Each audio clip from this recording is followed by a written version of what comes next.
জিকির করছেন ইব্রাহিম নবী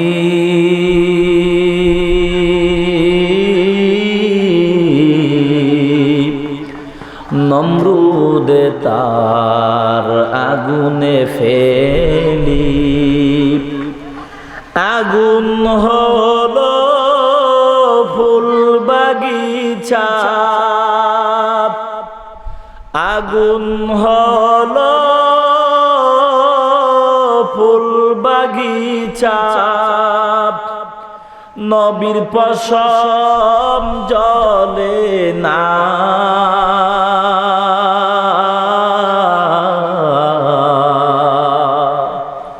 হামেশা জিকির কর মুমিন গাফেল তাই কোনা জিকির করছেন মুসা নবী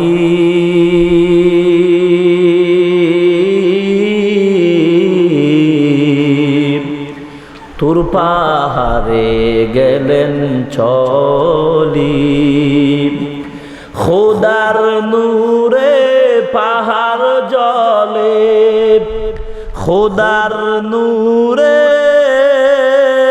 পাহাড় জলে নবী মুসা জলে না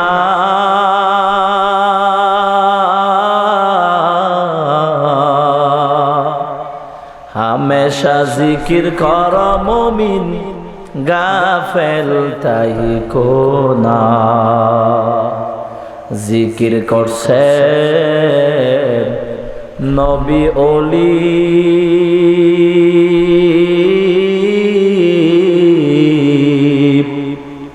খোদার সাথে গেলেন মিলি মনের পর্দা দিলেন খুলি মনের পর্দা দিলেন খুলি মাবুদ রব্বানা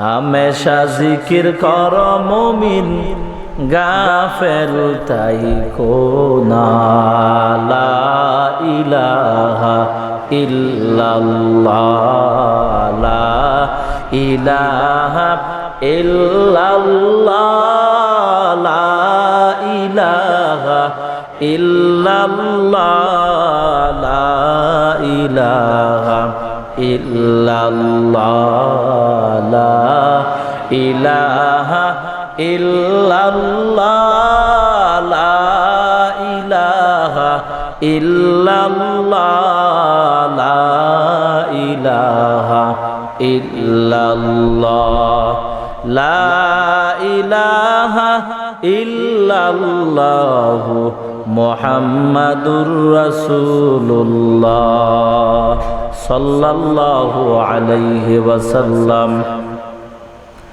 সুবহানাকা লা ইলমা লানা ইল্লা মা আল্লামতানা ইন্নাকা আনতাল আলিমুল হাকীম রব্বি শরহ লি সাদরি ওয়া ইয়াসসির লি আমরি ওয়াহলুল উকদাতাম মিন লিসানি ইয়াফকাহু কওলি রব্বি জিদনি ইলমা রব্বি জিদনি ইলমা রব্বি ইয়াসসির ওয়া লা তুআসসির ওয়া তাম্মিম আলাইনা বিল খায়র मकबूल तो है शाज़ है काबिल तो बहुत है मकबूल तो है शाज़ है काबिल तो बहुत है ऐ नाक़े मनंदे तू नहीं दिल तो बहुत है ऐ नाक़े मनंदे तू नहीं दिल तो बहुत है तौफीक से होती है ये नेमतों की खजीना हर मर्द की ताकत किया और है निशाना ऐ बंदाए खुदा चाहूँगा उनकी मुलाकात आए बंदाए खुदा चाहूगार उनकी मुलाकात जल्दी से अब बैठे सुनो हजरत की नसीहत जल्दी से अब बैठे सुनो हजरत की नसीहत मरण থেকে যতই পালাও মরণ তোমায় লইবে গিরি যদিও সুদূর আকাশ পড়ে লুকাও সেটাই লাগিয়ে সিঁড়ি আইনামা তাকুনু ইউদরিকুমুল মাউত ওয়ালাউ কুনতুম ফি বুরুজিম মুশাইয়াদা। আলহামদুলিল্লাহ, নেহায়েত কাবিল ইহতারাম ধর্মপ্রাণ মুসলমানদের সহযোগিতায় ফতেপুর রাজা ফকির পাড়া ইসলাম প্রচার সংস্থা এবং এলাকাবাসীর যৌথ উদ্যোগে আয়োজিত ৪র্থতম ইসলামী মহাসম্মেলন ২৪ ফেব্রুয়ারি ২০১৯ ইংরেজি রোজ রবিবার বরকতি রহমতি মাহফিলের অত্যন্ত শ্রদ্ধে ভাজন সদরে মুহতারাম জাতির মাতার মুকুট হযরত উলামা ইকরাম মুরব্বিয়ান আওয়াম কলিজার টুকরা সমবয়সী যুবক বন্ধুগণ স্নেহের ছোট ভাই পর্দার অন্তরালে অবস্থানরত শ্রদ্ধেয় সম্মানিতা মা বোনেরা, আল্লাহ পাক রব্বুল আলামিনের দরবারে লাখো কোটি শুকর ওয়া সুজুদ যে আল্লাহ পাক মায়া মহাব্বত করে দয়া করে ভালোবেসে 10 মায়ের 10 সন্তানকে আপন হয়ে আল্লাহ পাকের আশিকিন জাকিরিন শাকিরিন মুহিব্বিন বান্দাদের সাথে জান্নাতি বরকতি রহমতি ফজিলত পূর্ণ পরিবেশে কোরআন হাদিসের আলোচনা শোনার জন্য বলার জন্য যে আল্লাহ পাক আমাদেরকে তৌফিকটুকু দান করছেন, নিয়ামতের শুকর আদায় করে সকলেই মহাব্বতে পড়ি আলহামদুলিল্লাহ। লক্ষ কোটি কোটি দরুদ ও সালাম বিশ্ব মানবতার কান্ডারি শাফিউল মুজনিবিন খাতামুন নবিয়িন ইমামুল মুরসালিন সাইয়্যিদুল মুরসালিন সাইয়্যিদুস সাকালাইন হাবিবে কিবরিয়া শরাফুল আম্বিয়া আকায়ে নামদার তাজেদারে মদিনা শাফিঈ আজম রহমতে আলম রাসূল আকরাম নবিয়ুল আরবি ওয়াল আজম মদিনাতুর রাসূল পয়গম্বর আরবি সাল্লাল্লাহু আলাইহি ওয়াসাল্লামের উপর আমি আপনাদের সামনে পবিত্র কোরআনে হাকিম থেকে একটি আয়াতে কারিমা তিলাওয়াত করলাম। নবী পাকের জবান মুবারক থেকে নিঃসৃত হাদিসে পাক থেকে একটি হাদিস তিলাওয়াত করলাম। কোরআন ও হাদিসকে সামনে রেখে অল্প কিছুক্ষণ সময় ব্যাখ্যা সম্বলিত কিছু কথা বলবো ইনশাআল্লাহ। আল্লাহ পাক আমাকে মনোযোগ দিয়া বুঝাবার উদ্দেশ্যে বলার, আপনাদেরকেও মনোযোগ দিয়া বুঝার উদ্দেশ্যে শ্রবণ করার তৌফিক দান করুন। মহাব্বতে বলুন আমিন। একটা বাড়ি সামতে বলছিলাম,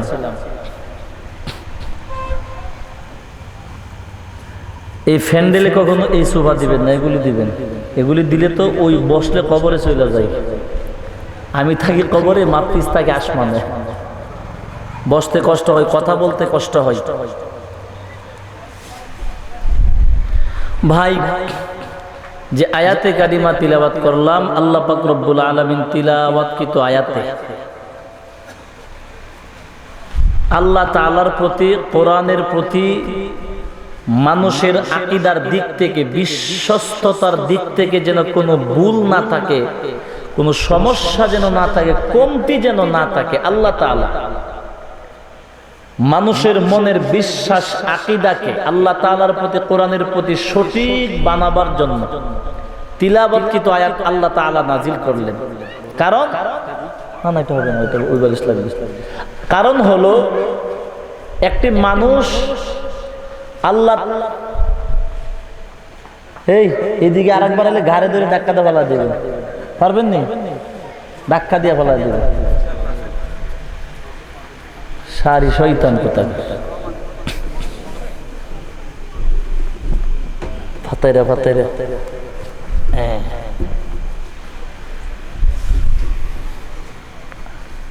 আমরা আসলে ইসলামটাকে, আমি আমার কথা বলি, অনেক ক্ষেত্রে আমি দেখছি আমরা ইসলামকে মানে ডিজিটাল করতে করতে, এটারে মডিফাই করতে করতে ইসলামটাকে একবার বাপদাদার পৈতৃক সম্পদ মনে করে বসছি। আমি মনে করতেছি এটা আমার বাপ দাদার সম্পদ, আমি যেমনি তেমনি মানবো ইসলামকে। এটা হবে না। ইসলাম ধর্মটা দিয়েছেন কি আল্লাহ তাআলা। ইসলাম ধর্মটা যেহেতু দিয়েছেন আল্লাহ, মানতে হবে একমাত্র নবীর আদর্শে। কার আদর্শে ভাই? নবীর আদর্শে। আমি আমার মন মতো ইসলামকে মানতে পারবো, কিন্তু ইসলামের যে মূল বরকত আল্লাহ দিবেন না। আমরা অনেক সময় দেখি 10 বছর, 20 বছর, 30 বছর পর্যন্ত অনেক মানুষ আছে 30 বছর পর্যন্ত বয়ান শুনে, 30 বছর পর্যন্ত বয়ানও শুনে, আবার 30 বছর পর্যন্ত সুদের ব্যবসাও করতেছে, আসেনি? তাহলে এখন একটু বুঝেন, 30 বছর পর্যন্ত যে বয়ান শুনলো, এই 30 বছরের বয়ান মানে আলোচনা ওর জীবনে কোনো পরিবর্তন আনতে পারে নাই, ওর শ্রবণের কোনো লাভ নাই। কারণ আছে, কারণটা হলো যেই পদ্ধতিতে, যেই কাইফিয়তে, যেই নিয়ম অনুপাতে কোরআনের আলোচনা শোনার দরকার, নিয়ম, ওই নিয়ম মুআফিক আমরা আলোচনা শুনি না। এই জন্য ওই আলোচনা আমাদের জীবনের পরিবর্তন করতে পারে না, সম্ভব। নবীজির কোরআন তিলাওয়াত সবাই শুনছে, অনেক পয়গম্বর আরবির কোরআনের তিলাওয়াত আবু জাহেল শুনছেন, শুনেন নাই? উতবা, শাইবা, ওয়ালিদ ইবনে মুগীরাও শুনছেন, অন্য মুশরিকরাও নবীর তিলাওয়াত শুনছেন। কিন্তু অন্য মানুষ নবীর তিলাওয়াত শুনে জাগার মধ্যে দাঁড়ায়া মুসলমান হয়ে গেছে। আবু জাহেল মুসলমান হতে পারে নাই, কারণ আল্লাহ তাআলা বলেন ঈমানদার যেই পদ্ধতিতে, যেইভাবে কোরআনটা শোনার দরকার, আমি আল্লাহ কোরআনের তিলাওয়াত, কোরআনের বয়ান যেই পদ্ধতিতে শোনার জন্য আমি আল্লাহ তোমাদেরকে নিয়ম নীতি আমি আল্লাহ দিয়ে দিলাম, ওই নীতির উপর আবু জাহেল কোরআন তিলাওয়াত শুনে নাই। এই জন্য আল্লাহ বলে, আমি আল্লাহর বিধান মতে কোরআন তিলাওয়াত না শোনার কারণে আমি আল্লাহ আবু জাহেলকে মুসলমানের দৌলত দেই নাই। ওমর ফারুক রাদিয়াল্লাহু আনহু মুসলমান হতে পারলো, কিন্তু ওমর পারলো, আবু জাহেল পারে নাই। কারণ আছে না? কথা কই না, ঘুমাইতেছেন? এই জন্য আল্লাহ তাআলা বলেন কোরআনের বয়ান কিভাবে শোনা লাগবে আমি আল্লাহ তাআলা তোমাদেরকে নিয়ম জানায়া দিলাম। হাকিমুল উম্মত থানবী রাহমাতুল্লাহি আলাইহি বলেন, আমি আজকে এমন কিছু কথা আপনাদেরকে বলবো যেই কথাগুলি দুনিয়ার কোনো বক্তা সাধারণত বলে না। না বলার কারণ অধিকাংশ বক্তা মাহফিলে বৈশা চিন্তা করে আজকে বয়ানটা এমন একটা বয়ান দিব যাতে এক বয়ানে যেতে আরো 10টা প্রোগ্রাম আমার আসে। এমন নিয়তলা বক্তা আছে বাংলাদেশ? আমি তো বক্তা, আমি বুঝি আছে। কর্তৃপক্ষরে এসে বলে, ভাই কোন বয়ানটা দিলে মানুষ খুশি হবে? এই কুত্তা, তুই তো একটা কুত্তা, তুই তো আলেম নামের জানোয়ার, তুই মানুষকে খুশি করার জন্য বয়ান করবি না, তুই তো বয়ান করবি আল্লাহর খুশির জন্য, ঠিক কিনা বলেন? কি চিন্তা দেখছেন?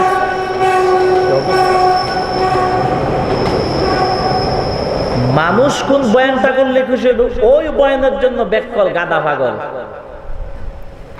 আর আমি তো ওই চিন্তা নিয়ে কথা বলতে হবে যে আমি যে কথাগুলি বলবো প্রত্যেকটা কথা যেন আমার আল্লাহর পছন্দ হয় নাকি, এবং জাতির উপকার হয়, এটা না? কিন্তু না, চিন্তা কর্তৃপক্ষরা এসে বলে, ভাই বয়ানের পরে অনেক বক্তা গেছে, বয়ানের পরে ভাই বয়ানটা কেমন হইল, আগামী বছর দাওয়াত পাওয়া যাবে মনে করেন? সারি শয়তান কুতাগার কুত্তা জানোয়ার, তুই তো কুত্তার চেয়ে খারাপ বেড়া, তোর আকীদা, তুই আলেম হইল, তোর তো ভিতরে কুফরি আকীদা ঢুকে গেছে, তোর তো বিশ্বাস থাকা দরকার রিজিকের মালিক যেহেতু একমাত্র তিনি, যিনিকে আল্লাহ তাআলা, রিজিকের মালিক যেহেতু একমাত্রই আল্লাহ, ওই বিশ্বাসটা আমাকে রাখতে হবে। যেই জায়গায় আমার রিজিক আছে, ইচ্ছা না থাকলেও আল্লাহ গাড়ে দইরা আমাকে আনবে। এটা না বিশ্বাস? তুমি আলেম হয়ে যদি ওই বিশ্বাসটা অর্জন করতে না পারো, তোমার কথা শুই না শ্রোতারা গোড়ার ডিম শিখবে, গোড়ার ডিম, কোনো লাভ নাই। আমি অনেক প্রোগ্রামে আমি আমার কথা বলি, মাহফিলকে দিবে আল্লাহর কসম, কোটিবার কসম করে বলতে পারবো, আল্লাহর কসম কোটিবার। দাওয়াতের চুল পরিমাণ চিন্তা আমার ব্রেইনের ভিতরে 1%ও নাই, 101%ও নাই। আমি একটা বিশ্বাস নিয়ে চলি, আমার রিজিক যেখানে আছে আল্লাহ পাক আমাকে সেখানে পৌঁছায়া দিবেই, এটা আমার বিশ্বাস। আমার কথায় কে রাগ হবে, কোন নেতা রাগ করলো, কোন ছাত্রী কাজ করবে বলে আমি চেয়ার করি না। আমার এমন প্রোগ্রাম আছে, এমপি কে রানিং এমপি কে বসায় বয়ান করছে, বলছি কথা বলা যাবে না, আমার বয়ান স্টপ করে দিয়ে কথা বলা যাবে না, যদি এমপি সাহেব কথা বলে মুনাজাত দিয়ে দিব, পরিষ্কার বলছি। এখন কি করবেন দেখেন, আমি উনার কথার পরে আলোচনা আমি করতে পারবো না, এই তবিয়ত আমার নাই। 50 মিনিট এমপি সাহেব বসে আলোচনা শুনতে বাধ্য হয়েছে। ইসলামটা সবার জন্য কি সমান? তুমি দুনিয়ার এমপি আছো ঠিক আছে, সংসদে যারা মন চাই এটা আছে, মাহফিলে আসার পরে সব সমান, সব সমান। এই জন্য আমরা ভাই কমন সেন্স গুলি একটু মানা লাগবে, একটু চিন্তা করা লাগবে। জাতির জন্য কোন জিনিসগুলি জাতির জন্য উপকার, কোন বিষয়ে কথা বললে জাতির উপকার হবে, ওই বিষয়টা চিন্তা করে বক্তা কথা বলা দরকার, ঠিক না? এটা দরকার। আবার কিছু বক্তা দেখবেন মিডিয়া পাইলে, এই মিডিয়া থাকলে, ক্যামেরা থাকলে উল্টা পাল্টা আউলা জাউলা কিছু কথা বললে নিজেকে পরিচিত করতে চাই। এমন একদল বক্তা আছে, নতুন প্রজন্মের কিছু গাদা বক্তা, মানে বিতর্কিত যেই কথার দ্বারা দুনিয়ার কোনো চুল পরিমাণ লাভ নাই, পরকালে কোনো সওয়াবও নাই, এটাকে বলা হয় বেহুদা কথা। যেই কথার দ্বারা দুনিয়ার কোনো উপকার নাই, পরকালীন কোনো সওয়াব নাই, ওই কথার নাম কি? বেহুদা কথা। ইমামে আযম বলেন বিগাইরি নাফঈদ দুনিয়া ওয়াল আখিরাহ, যেই কথার দ্বারা দুনিয়া উপকার নাই, পরকালেও কোনো উপকার নাই, মানে সওয়াব নাই, ওইটা বেহুদা কথা, লাভ কি? আমরা অনেক সময় আসি দেখছি, আমি দেখছি, আমরা অনেকেই বেদাতি অনেক মানুষ যারা, ওদেরকে খুব মারাত্মক কটাক্ষ করে, একবারে মারাত্মক কটাক্ষ করে কথা বলে। এটা কিন্তু নবীর আদর্শ না, এটা মারাত্মক বড় ভুল আমরা করি। এটার দ্বারা কি হয়, যে ব্যক্তি উল্টা পথে চলছে ওই ব্যক্তির হেদায়েত তো হবেই না, আমার কটাক্ষ কথার মাধ্যমে সে আরো বিকৃত হয়ে যাবে। এটা ঠিক না, আমি এটা মোটেও পছন্দ করি না। ইয়াতলু আলাইহিম আয়াতিহি ওয়া ইউযাক্কিহিম ওয়া ইউআল্লিমুহুমুল কিতাবা ওয়াল হিকমা, আল্লাহ তাআলা নবীকে হিকমত শিক্ষা দিয়েছেন। মহাব্বতের নজরে কথা বলো, বিতর্কিত লোকটা তোমার মহাব্বতের কারণে সে সঠিক পথে আসতে, আজ হোক কাল হোক, সে সঠিক পথে আসতে বাধ্য আসবে। আমি সবাইকে আমার কথা বলতে, আমি কথা বলি একমাত্র আমাদের ইসলাহ, আমাদের সংশোধনের উদ্দেশ্যে। এই জন্য ভাই হাকিমুল উম্মত বলেন, আল্লাহর ওলি হাকিমুল উম্মত থানবী রাহমাতুল্লাহি আলাইহি বলেন, যেই জায়গার মধ্যে কোরআনের বয়ান করা হয়, যেই জায়গার মধ্যে জান্নাতের কথা বলা হয়, ধর্মীয় কথা বলা হয়, কোরআন হাদিসের আলোচনা করা হয়, আল্লাহর ওলি বলেন ওই জায়গাটা হলো দুনিয়ার জন্য রহমতপূর্ণ একটা জান্নাতের পরিবেশের জায়গা। তবে আল্লাহ ওয়ালা বলে, তবে আফসোস, বড় আফসোস হয়, বড় দুঃখ হয়। বলে কেন? আল্লাহর ওলি বলেন, এই যে বরকতের জায়গা, এই যে আমরা বসলাম, এটা বরকতের জায়গা। আপনি আপনার দোকানের মধ্যে মরে গেলে জান্নাতের কোনো গ্যারান্টি নাই, আসেনি? তুমি তোমার বাড়িতে মরে গেলে জান্নাতের কোনো গ্যারান্টি নাই। অফিস আদালতে মরে গেলে জান্নাতের কোনো গ্যারান্টি নাই। কিন্তু পয়গম্বর বলেন, কোরআনের মাজমার ভিতরে আসলে গুনাহগার মহাব্বতের নিয়তে বসার পরে যদিও মারা যায়, আল্লাহ নবী বলেন ওই মানুষটা মাহফিলের বরকতের জায়গার মধ্যে মরার কারণে আল্লাহ তাআলা তাকে জান্নাতি বানায় দিবে। قال النبي صلى الله عليه وسلم من سلك طريقا يلتمس فيه علما سهل الله له به طريقا الى الجنه। পয়গম্বর বলেন কোরআনের আলোচনা শোনার জন্য বুঝার জন্য আমলের নিয়তে যে তুমি আসলা, আল্লাহ তাআলা যে তুমি মাহফিলের দিকে আসলা, জান্নাতের পথ আল্লাহ তোমার জন্য সহজ করে দিবে। আর এক হাদিসে পয়গম্বর বলেন মান ইখতারা কাদামাহু হারামাল্লাহু আলান নার। পয়গম্বর বলেন এই যে মাহফিলে আসলাম কোরআনের বয়ান শোনার জন্য, আল্লাহ তাআলার মহব্বতের কথাগুলি শোনার জন্য, যে পাও দিয়ে হাইটা আসলা, দুলা বালু বড়াইলা পাওগুলি হাইটা, পয়গম্বর বলেন ওই দুইটা পাওয়ের জন্য জাহান্নামের আগুন হারাম। সুবহানাল্লাহ। এক সপ্তাহ পরে বললেন কাম হবে। হাবিবুর রহমান যুক্তিবাদী সাহেব বলতেন যে মানুষকে মাহফিলে আইসা সুবহানাল্লাহ কোন জায়গায় বলতে হবে ওইটাও যদি শিখানো লাগে তে তো 70-50 বছর কিনা গুড়ার ঘাস কাটছে দুনিয়াতে। 70 বছর বয়স, 60 বছর বয়স মুরব্বি আত্তাহিয়াতুটা বলেন তো শরীর কাঁপে, আসেনি? আলহামদুলিল্লাহ সূরা বলেন না না পারি না। তো 70 বছর কি গুড়ার ঘাস কাটছো? আল্লাহ 70 বছরের জীবনটা, এই 70 বছর জীবন কি করছো? নিমু খারাপ। এই 70 বছর জীবন কি করলেন? বিল্ডিং করছস, বিয়ে করছস, সন্তান জন্ম দিছস, সন্তানদেরকে পড়াশোনা করাইলে ডিগ্রি প্রাপ্ত ইঞ্জিনিয়ার, ডাক্তার সব করছস। ইসলামের ধর্মের মাসআলাগুলি, ইবাদতের জিনিসগুলি তুই শিখতে পারলে না 70 বছর বয়সে? দুনিয়া সব করলি, ওইটা করার সময় তোর হয় নাই।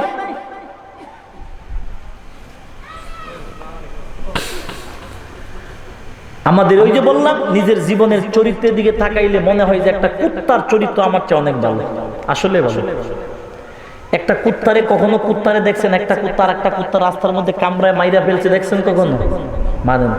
একটা কুত্তা আর একটা কুত্তাকে রাস্তায় কামড়ায় মারেন, অথচ একটা মানুষ আর একটা মানুষকে দিন দুপুরে পিস্তল দিয়ে গুলি কইরা মাইরা ফেলা আছে না ভাই? এ কথা কয় না, জোরে বলেন আছে না? একটা কুত্তা একটা কুত্তাকে মারে না, তুই মানুষ আর একটা মানুষকে মেরে ফেললি, তো ওই হিংসার দিক থেকে তো কুত্তার থেকে তুমি নিকৃষ্ট হয়ে গেলে, ঠিক নেই? আবার দাবি করো মুসলমান, মইরা দেখ তুই মানুষের কাতারে আসস কিনা বেটা, ওইটাই সন্দেহের ব্যাপার। মুসলমান তো পরের কথা। এ ভাই, আল্লাহ তাআলা ডাক দেয়া বলেন, হাকিমুল উম্মত বলেন, বরকতের জায়গা পয়গম্বর বলেন ওই মাসবার মধ্যে বসার পর যদি তুমি মারা যাও, আল্লাহর পয়গম্বর বলেন বরকতের জায়গায় মরার কারণে আল্লাহ আসলে গুনাহগার হওয়ার পরে মাফ করে তোর পুরা জীবনের গুনাহ মাফ করে আল্লাহ জান্নাতি বানায় দিবে। এত দামি মাজলিস এটা। এ ভাই, হাকিমুল উম্মত বলেন যেই জায়গার মধ্যে কোরআনের বয়ান হয়, যেই জায়গার মধ্যে ধর্মীয় কথাবার্তা বলা হয়, আল্লাহর ওলি বলেন জায়গাটা বরকত, কিন্তু আফসোস ওই বরকতের পরিবেশ থেকে সবাই বরকত নিয়ে বাড়ি পর্যন্ত যেতে পারে না। এটা আফসোসের বিষয়। বরকতের পরিবেশে আসলাম কিন্তু বরকত নিয়ে বাড়িতে যাওয়ার তৌফিক হয় না। এটাকে ভালো লক্ষণ না খারাপ? সুরে কোন খারাপ। বরকতের জায়গায় আসলাম অথচ বরকত নিয়ে যেতে পারলাম না, দুঃখ। আল্লাহর ওলি বলেন কেন পারবে না জানো? আল্লাহ তাআলা বরকতপূর্ণ জায়গার মধ্যে আল্লাহর খাত মহাব্বতের বান্দারা বসার পর এই বান্দাদের অন্তরের দিকে আল্লাহ তাআলা নজর করে তাকায় থাকেন।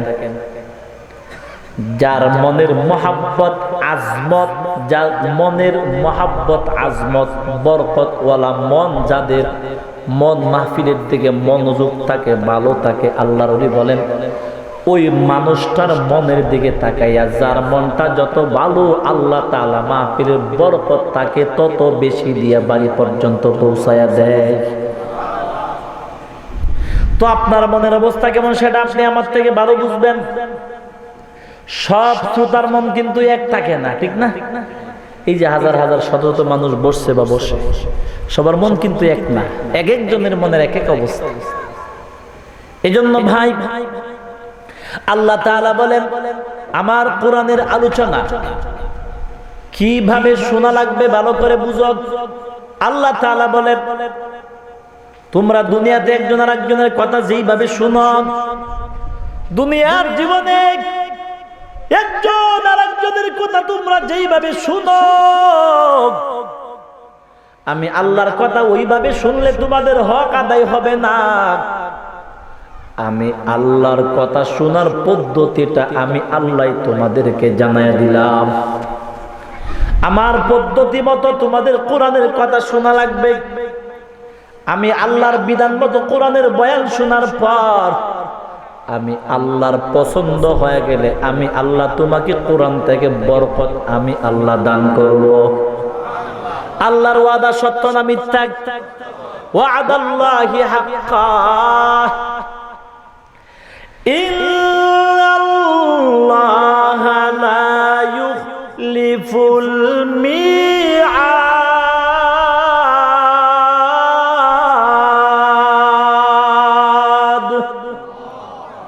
আল্লাহর ওয়াদা সত্য, আল্লাহর ওয়াদা মিথ্যা না। আল্লাহ তাআলা বলে আমার বিধান মান, আমি আল্লাহ হুকুম আমি আল্লাহর ওয়াদা পালন করব। কেমনে বয়ান শুনবা? কোরআনের বয়ান কেমনে শুনবা জানো? আল্লাহ তাআলা বলেন কষ্ট হইনি, ইদা ক্বালা আল্লাহু তাআলা ফিল কুরআনিল মাজিদ ইদা কুরিআল কুরআনু ফাসতামিউ লাহু ওয়া আনসিতু লাআল্লাকুম তুরহামুন। আল্লাহ বলে দুইটা নীতি দিলাম। কয়টা? কিছু ওয়াজ আছে মরণ পর্যন্ত মানুষের কাজে লাগে, আর কিছু ওয়াজ আছে 2 বছর কাজে লাগে, এরপরে লাগে না। আর কিছু ওয়াজ এমন আছে, কোরআন হাদিসের কিছু কথা এমন আছে যেই কথা মরণ পর্যন্ত কাজে লাগবে। যেমন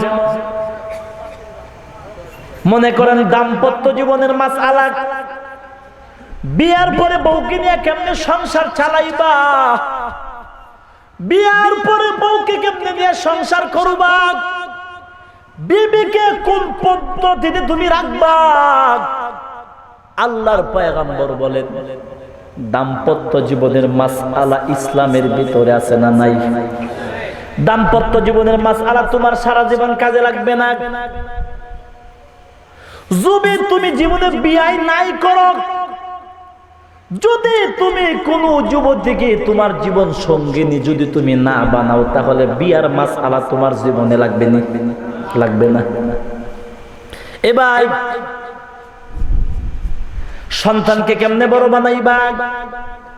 সন্তান দুনিয়াতে জন্ম হওয়ার পর ওই সন্তানকে কেমনে নবীর আদর্শে বড় বানাইবা, নবীর আদর্শে কেমনে চালাইবা, মাসআলা আছে না নাই?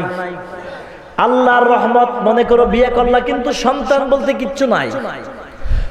20 বছর 50 বছর বিবির সাথে সংসার করার পরেও তোমার সন্তান নাদি কিছুই হয় নাই। সন্তান যেহেতু তোমার নাই, তাহলে সন্তান লালন পালনের মাসআলা তোমার মরণ পর্যন্ত কাজে লাগবে না, লাগবে না। কিন্তু এমন কিছু মাসআলা আছে, এমন কিছু কোরআনের কথা আছে, এমন কিছু নবীর হাদিসের বাণী দুনিয়াতে আছে, যে হাদিসের বাণীগুলি তোমার মরণ পর্যন্ত লাগবে, মরণ পর্যন্ত তোমার দরকার। ওই কথাগুলি মরণ পর্যন্ত তোমার কাজে লাগবে। এর মধ্যে একটা হলো, তুমি দুনিয়াতে যাই কিছু করো না কেন, যেইভাবে তুমি দুনিয়াতে চলো না কেন, আল্লাহ তাআলার কোরআনের সাথে তোমার জীবনটা মরণ পর্যন্ত লাগায় রাখাই লাগবে, ঠিক কিনা? 30 বছর পর্যন্ত জীবনটা কোরআনের সাথে লাগাইলা, বাকি 40 বছর বয়সে কোরআনকে ছেড়ে দিলা হবে? হবে না। কোরআন তোমার মরণ পর্যন্ত লাগবে না, এজোরা কাল লাগবে না। ঘুমাইতেছেন আল্লাহ ঘুমাইতে ঘুমান ঘুমান। আমার বাসা বুঝেননি, আমি আপনাদের বাসা বুঝি না, তো আমারটা বুঝলে চল। চট্টগ্রাম কক্সবাজার ওরা যখন আলোচনা করে, আমি যখন দিই ঝগড়া করতেছে আস্তে আস্তে ছোট্ট ছোট, বুঝি না। আমার কথা বুঝেন তো ইনশাল্লাহ? আলহামদুলিল্লাহ। এ ভাই, তাহলে কিছু কথা আছে যেগুলি মরণ পর্যন্ত দরকার আছে না নাই? আল্লাহ তাআলা বলে, ইমানদার, ঈমান যারা তোমরা গ্রহণ করলা, ঈমানওয়ালা মানুষ যারা হইতে পারলা, আল্লাহ তাআলা বলেন ঈমানদার তোমাদের জন্য আমি আল্লাহ বললাম কোরআনের আলোচনা শুনবা মরণ পর্যন্ত দুইটা নীতির উপর ভিত্তি করে। কয়টা নীতি? এই জিনিসটা মরণ পর্যন্ত আপনার দরকার। এক নাম্বার, আল্লাহ তাআলা বলেন ইদা কুরিয়াল কুরআনু ফাসতামিউ লাহ, যখন তোমাদের সামনে কোরআনের তিলাওয়াত করা হয়, যখন তোমাদের সামনে কোরআনের কথা বলা হয় অথবা ধর্মীয় কথা বলা হয়, ধর্মীয় পরিবেশের কথা বলা হয়, জান্নাত জাহান্নামের কথা বলা হয়, আল্লাহ তাআলা বলেন তখন তোমরা দুইটা নীতি মাইনা কোরআনের কথাগুলি শুনবা। নিজের মন মতো কোরআনের কথা শুনলে বরকত পাইবে না। এক নাম্বার হলো আল্লাহ তাআলা বলে ফাসতামিউ লাহ, তোমার যে মনের মনোযোগ, পুরাটা মনোযোগ কোরআনের আলোচনার দিকে দিবা। কে বলছেন? মানে তোমার মনের যতটা মনোযোগ, পুরাপুরি মনোযোগ থাকবে বয়ানের দিকে। কোন দিকে? অনেক শ্রোতা আছে দেখবেন ওর শরীরটা হলো মাহফিলে, মন কিন্তু বয়ানে নাই, মন গিয়া রয়েছে ওই ওই অন্য জায়গায় আছে না। ওর শরীরটা মাহফিলের ফ্যান্ডেলে, মন গিয়া রয়েছে ঢাকা শহরে, ওর শরীরটা মাহফিলে, ওর বডিটা মাহফিলে, বসা মাহফিলে, কিন্তু ওর মনটা গিয়া রয়েছে সৌদি আরব। আছে না নাই? আল্লাহ তাআলা বুঝাইতে চাই এমন মন নিয়া মরণ পর্যন্ত বয়ান শুনলে চুল পরিমাণ রহমত আর বরকত আমি আল্লাহর কোরআন থেকে পাইবে না। এক নাম্বার নীতি আল্লাহ তাআলা বলেন পরিপূর্ণ মনোযোগ দিয়া বয়ানটা শুনতে হবে। কার বিধান? আল্লাহ তাআলা দুই নম্বরে বলে ও আনসিতু, আমি আল্লাহর মহাব্বতে চুপ থাকবা। কার মহাব্বতে? তোমার ভাই তোমার পাশে বসা, তোমার ভাইয়ের ডরে তুমি চুপ থাকলা সব পাইবা না, তোমার বাবার ডরে চুপ থাকলা সব পাইবা না। কারণ পয়গম্বর বলেন قال النبي صلى الله عليه وسلم انما الاعمال بالنيات, পয়গম্বর বলেন প্রত্যেকটি ওই সমস্ত আমলের সব আল্লাহ তাআলা দিবেন যেই সমস্ত আমল একমাত্র করা হয় কার জন্য? তো তুমি যে মাহফিলে চুপ থাকবা, এই চুপ থাকাটা লাগবে কার মহাব্বতে? ওই নিয়ত নিয়ে বসবা আমি আমার পুরাটা মনোযোগ কোরআনের বয়ানের দিকে আমি দিলাম এবং আমার মন পরিপূর্ণ দিয়ে আমার জবানটা একদম চুপ রাখলাম আমার আল্লাহর মহাব্বত, আমার আল্লাহর খুশির জন্য। আমি মনোযোগ দিয়ে বয়ান শোনার পর চুপ থাকলে কে খুশি হবে? আরো জোরে কোন? আমি আমার আল্লাহ তাআলার খুশির জন্য চুপ থাকলাম, আমার আল্লাহ তাআলার খুশির জন্য আমি চুপ থাকলাম। পয়গম্বর বলেন তোমার চুপ থাকাটা, বয়ান শোনাটা আল্লাহর মহাব্বতে যখন হবে তখন আল্লাহ তাআলা কোরআনের রহমত বরকত আল্লাহ তোমাকে দান করবেন। আল্লাহ তাআলা বলেন পরিপূর্ণ মনোযোগ এবং চুপ, দুইটা নিয়মের ভিতর দিয়া যদি কোরআনের বয়ান শুনতে পারো, আল্লাহ তাআলা বলে লাআল্লাকুম তুরহামুন, আশা করা যায় রহমত প্রাপ্ত বান্দা আমি আল্লাহ তোমাদেরকে বানায়া দিব। রহমত প্রাপ্ত মানে ওই যে আল্লাহ নবী বলছিলেন দুইটা নিয়মের ভিতর দিয়ে যদি কোরআনের বয়ান শুনে আশা করা যায় রহমত নিয়া বাড়িতে যেতে পারবা। সুবহানাল্লাহ বলেন। কষ্ট হইতেছে এ ভাই, আল্লাহ তাআলা কোরআনের আলোচনার ক্ষেত্রে, তিলাওয়াতের ক্ষেত্রে আল্লাহ পাক এই দুইটা বিধান কেন দিলেন? এ ভাই, কোরআনের বরকত আগের মতো আছে না নাই? আল্লাহ তাআলা ইসলামের বরকত আগের মতো আছে, জান্নাতের বরকত আগের মতো আছে, কোরআনের বরকত আগের মতো আছে, নামাজের বরকত আগের মতো আছে। আমি পাই না, সেটা হলো আমার আমলের বেজাল। আমলকে তুমি সুন্দর বানাও, তোমার আমলকে ভালো বানায়া চলো, তোমার আমলটা নবীর আদর্শে চালায়া দাও, দেখবা ১৫০০ বছর আগের বরকত আল্লাহ এখনো তোমাকে দান করবে। বরকত যদি পাইতে চাও মনোযোগ লাগাও, চুপচাপ বৈশা বয়ান শোনো, আল্লাহ তাআলা বরকত দিবেন। ও ভাই, উমর ফারুক রাদিয়াল্লাহু আনহুর ইসলাম গ্রহণের ঘটনা দুনিয়ার সবাই জানেনি, কিন্তু এই ঘটনার থেকে কি সবক, কি ইবরত আল্লাহ পাক আমাদেরকে দেওয়ার জন্য চাচ্ছেন সেটা আমরা কখনো বুঝলাম না। এ ভাই, ওমর ফারুক রাদিয়াল্লাহু আনহু আমার নবীকে মারার জন্য দৌড়ায়, নবীকে মারার জন্য দৌড়াইবার পর সাহাবী রাস্তার মধ্যে দাঁড়াইয়া বলে, ওমর কই যাও? নবীকে মারার জন্য যাই। বলে কেন? মুহাম্মদ আমিন আমার নেতার বিরুদ্ধে কথা বলে, মুহাম্মদ আমিন আমার মূর্তির বিরুদ্ধে কথা বলে, মুহাম্মদ আমিন আমার ধর্মের বিরুদ্ধে, আমার বাপ দাদার বিরুদ্ধে কথা বলে, সেই জন্য মারতে চাই। এবং মুহাম্মদ আমিন কোরআন তিলাওয়াতের মাধ্যমে অনেক কিছুর মাধ্যমে আমার দলের লোকদেরকে তার ধর্মে নিয়ে চলে যায়, এই জন্য মারার জন্য দৌড়াই। ১০০ দৌড় পাবো। সাহাবী ডাক দিয়ে বলে, ওমর নবীকে মারার আগে তোমার ঘরের দিকে আগে তাকাও। বলে কেন? যেই কারণে মুহাম্মদ আমিনকে মারার জন্য দৌড়াও, ওই কারণটা তোমার বোন এবং তোমার ভগ্নিপতির ভিতরে চলে গেছে, মানে তারা মুসলমান হয়ে গেল, মাথা আরো গরম।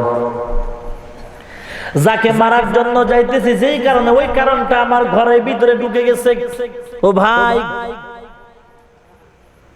ওই সময় পয়গম্বরে আরবীর উম্মত ওমর ফারুক রাদিয়াল্লাহু আনহু নিজের ঘরের দিকে, ভগ্নিপতির ঘরের দিকে দৌড়ায়। ভগ্নিপতির ঘরের দিকে দৌড়াইয়া যাবার পর দরজার কিনারে দাঁড়াইলো। দাঁড়াইবার পর ঘরের ভিতর থেকে কোরআন তিলাওয়াতের আওয়াজ শোনার পরে মাথা আরো গরম, ধমক দিল। খাব্বাব রাদিয়াল্লাহু আনহু দৌড় পালায় গেছেন, ভগ্নিপতি পালায় গেছেন। ওনার বোন ফাতেমা রাদিয়াল্লাহু আনহা হাতের মধ্যে কুরআনের মুসকা নিয়ে কাঁপতেছেন। ফাতেমা বলে, আমার ভাই ওমর আমার কাছে চলে আসলো, উপায় নাই, আমাকে মারবে, আমার ভাই আমাকে মারবে, উপায় নাই। ওমর বলে, তাড়াতাড়ি দরজা খুল। বোন দরজা খুলে না। সিরাত ইবনে হিশাম লেখেন, ওমর ফারুক রাদিয়াল্লাহু আনহু শেষ পর্যন্ত প্রায় দরজা ভেঙে ফেলার উপক্রম। এরপরে ঘরের ভিতরে ঢুকলো। ঢুকার পরে দেখলো বোনের হাতে কোরআনের মুসকা। এইটা কি? বলে কোরআন তিলাওয়াত করেছিল, এইটাই? বলে হ্যাঁ।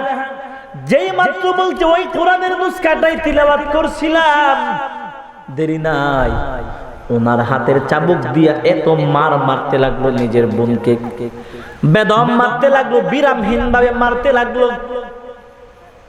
ও ভাই, কোরআনের মহব্বত, কোরআনের মায়া ওদের ভিতরে কি পরিমাণ ছিল, কত মায়া! কোরআনের জন্য ওদের জীবনটা কেমন ভাবে দিছে, কোরআনের জন্য তারা কি পরিমাণ ত্যাগ স্বীকার করলো। আর আজকে আমরা ত্যাগ স্বীকার করে দুনিয়ার নষ্টা যুবতী মহিলাদের জন্য, ঠিক কিনা জোরে কোন? যুবতীর জন্য আমরা ত্যাগ স্বীকার করি, দুনিয়ার জন্য করি, ক্ষমতার জন্য ত্যাগ স্বীকার করি, আল্লাহর মহাব্বতে করি না। ও ভাই, ওমর ফারুক রাদিয়াল্লাহু আনহু বেদুম মারতে লাগলো, এত মারতে লাগলো, এত চাবুক মারতে লাগলো। উনি চাবুক মারতে মারতে এক পর্যায়ে উনি নিজেই মোটামুটি কাহিল হয়ে গেল। উনি হঠাৎ করে বলেন, কি ব্যাপার, এত মার, আমি আমার বোনকে মারলাম, এরপরে আমার বোনের কোনো জবাব নাই, ব্যাপার কি? হঠাৎ করে ওমর ফারুকের নজর নিজের বোনের পিঠের দিকে চলে গেল। আপন বোন, রক্তের ভ্রাতৃত্বের বন্ধন, আপন বোনের পিঠের দিকে তাকাইবার পর ওমর ফারুক দেখলো নিজের বোনের পুরাটা পিঠ রক্তে লাল হয়ে গেছে।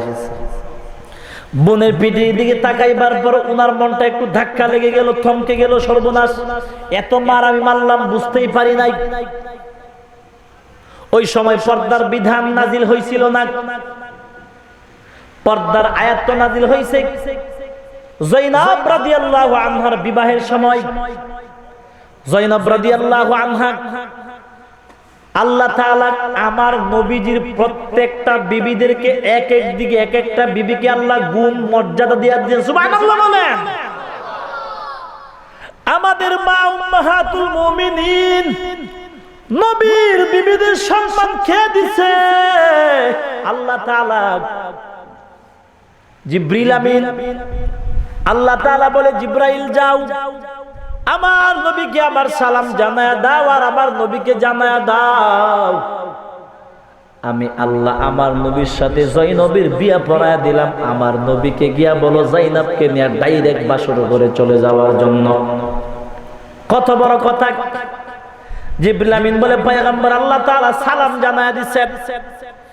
আল্লাহ তাআলা নবীকে এত বেশি পরিমাণ সালাম আল্লাহ তাআলা জানাইছেন, জিবরিল আমিন নবীর কাছে 24,000 বার এসেছেন। আল্লাহ তাআলা 24,000 বার নবীকে সালাম জানায়া দিয়েছেন। এত বেশি পরিমাণে সালাম আল্লাহ কোন নবীকে দেন নাই। এ ভাই, জিবরিল আইসা বলে পয়গম্বর আল্লাহ তাআলা আপনাকে সালাম দিয়েছেন। আল্লাহ তাআলা বলছে জয়নব রাদিয়াল্লাহু আনহাকে নিয়ে বাসর ঘরে চলে যাওয়ার জন্য। নবীকে সর্বনাশ, এটা কি বলে? বিয়া হয় নাই বাসর ঘরে চলে যাওয়া মানে?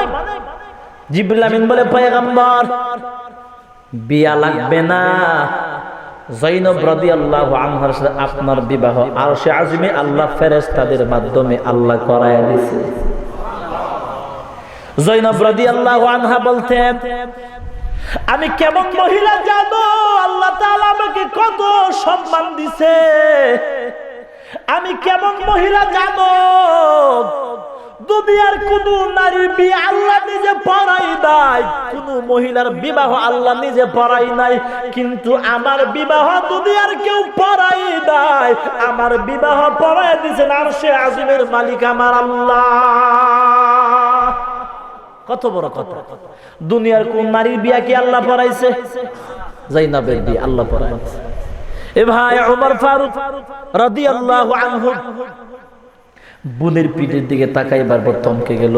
সর্বনাশ, এত মার মারলাম নিজেই বলতে পারি না। এক পর্যায়ে ডাক দিয়া বলে হে রে বোন আমার শোন, এত মার আমি তোকে মারলাম, তোর পুরাটা পিঠ লাল হয়ে গেছে। এত মার আমি তোকে মারলাম, জবাব দিলে না, কোনো জবাব নাই, আমার সাথে কোনো তর্ক নাই, কোনো বাক যুদ্ধ নাই। কেন? তাড়াতাড়ি বল। ওই সময় ফাতেমা রাদিয়াল্লাহু আনহা ডাক দিয়া বলে রে ভাই ওমর, তোমার যেমন জবান আছে আমারও জবান আছে, তোমার যেমন রাগ আছে আমার শরীরেও রাগ আছে, কারণ আমি তো তোমারই বোন। তুমি যেমন খাত্তাবের সন্তান আমিও তো খাত্তাবের সন্তান, তোমার মতো রাগ আমার শরীরে আছে, অবশ্যই আছে। এ ভাই ওমর, আমি তোমার সাথে প্রত্যেকটা কথার জবাব দিতে পারতাম, আমি কেন দেই নাই জানো? قال النبي صلى الله عليه وسلم, কষ্ট হয়নি? মান লাম ইয়ারহাম সাগীরানা ওয়া লাম ইউআক্কির কাবীরানা মান গাশশানা ফালাইসা মিন্না। পয়গম্বর বলেন, যেই ছোটরা বড়দেরকে সম্মান করে না, যেই বড় উম্মত গুলো ছোটদেরকে স্নেহ করে না, পয়গম্বর বলেন ওই সমস্ত উম্মত আমার মহাব্বতের অন্তর্ভুক্ত না। এ ভাই, আমি আমার নবীর আদর্শ আমার জবানকে বন্ধ করতে বাধ্য করছেন। আমি আমার নবীর আদর্শের লাগাম জবানে লাগায় দিলাম। আমি আমার নবীর আদর্শের জন্য আমি তোমার সঙ্গে কোনো যুদ্ধ করি নাই, কোনো কথার তর্কাতর্কি করি নাই, কারণ আল্লাহ তাআলা তোমাকে আমার বড় বানাইছে। আল্লাহ তাআলা আমার বড় বানাইয়া তোমাকে দুনিয়াতে, আল্লাহ পাক দুনিয়াতে জন্ম দিয়েছে। এই জন্য আমি তোমার সাথে কোনো কথা বলি নাই। তবে ভাই একটা কথা শোনো, যদি তোমার ইচ্ছা হয় যে তুমি আমাকে মেরে ফেলবা, ইচ্ছা যদি ওইটা হয় আমাকে মেরে ফেলো, কিন্তু একটা কথা আমি তোমাকে জানাই দিই, মরতে যদি মন চাই মারো, আমি মরতে রাজি আছি, জীবনটা চলে যাক, আমার কোনো বাধা নাই। কিন্তু আমার জীবনটাও যদি চলে যায়, যাওয়ার পরেও আমি আল্লাহ কোরআন নবীর আদর্শ থেকে একটা চুল পরিমাণ সময়তে লড়ব না। এই কথা শোনার পর ওমর রাদিয়াল্লাহু আনহুর ভিতরে আরেকটা ধাক্কা লাগলো, থমকে দাঁড়ায় গেল। ব্যাপার কি? ওমর বলে, এটা কেমন আদর্শ, এটা কেমন কোরআন, যে কোরআনের জন্য আমার মনটা মরার জন্য রাজি হয়ে গেছে। এটা কেমন কোরআন, যে কোরআনের জন্য মানুষ মরতেও রাজি হয়। এটা কেমন নবীর আদর্শ, যেই নবীর আদর্শের জন্য আমার বোনটা মরার জন্য বড় পাগল। এটা কেমন নবী, যেই নবীর জন্য আমার বোনটা মরতে বসে। ব্যাপার কি? মানুষ কি আবার মানুষের জন্য মরতে পারে? বুঝলাম না। ডাক দিয়া বলে, ওই কথা বলার পর ওমরের মনটা ধাক্কা লাগার পরে বলে, হেরে বোন আমার, যে কোরআন তিলাওয়াত করছিল আমাকে একটু শোনায়া দাও। ফাতেমা রাদিয়াল্লাহু আনহা বলে, রে বোন, রে ভাই ওমর, তোমার শরীরটা নাপাক, আল্লাহর কোরআন যদি তোমার শুনতে মন চাই, ওযু গোসল করে পবিত্র হয়ে আসো, আমি আল্লাহর কোরআন তোমাকে শোনাইবার জন্য রাজি হয়ে গেলাম। ওমর ফারুক রাদিয়াল্লাহু আনহু গোসল করলেও পবিত্র হওয়ার পর নিজের বোনের সামনে এসে বসলেন। আল্লাহর কুদরত, নিজের বোনের সামনে গোসল করে চুপচাপ বসার পর সারা জীবন ব্যাককলের মতো ঘটনা শুনলাম আর আমরা বললাম, কিন্তু ঘটনার সবক মানুষকে শিখাইলাম না, বুঝলাম না। ওই ঘটনা শোনার দ্বারা কোনো লাভ নাই। ইসলামের প্রত্যেকটি ঘটনা শোনার পরে দেখতে হবে ওই ঘটনার কোন জায়গায় আমার জীবনের জন্য কোন সবকটা আছে, ঠিক কিনা জোরে কর। এটাই তো আল্লাহ বলে, ফাতাবিরু ইয়া উলিল আবসার, ফাতাবিরু ইয়া উলিল আবসার।